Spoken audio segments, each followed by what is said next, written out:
25 रबीउल अव्वल को इमाम हसन अलैहिस्सलातु वस्सलाम और माविया के दरमियान जंग के बाद सुलह बरकरार हुई।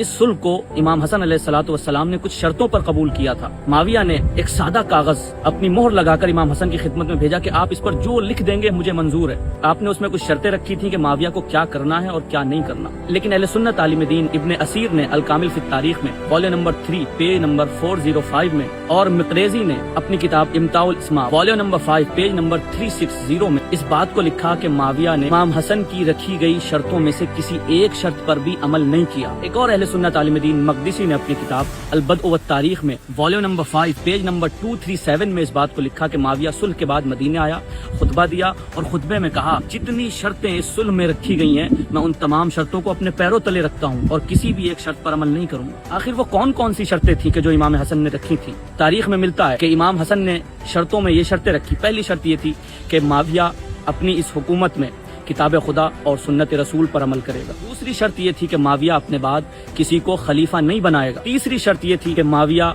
अपनी नमाजों में और मिंबरों से इमाम अली पर लानत नहीं करेगा।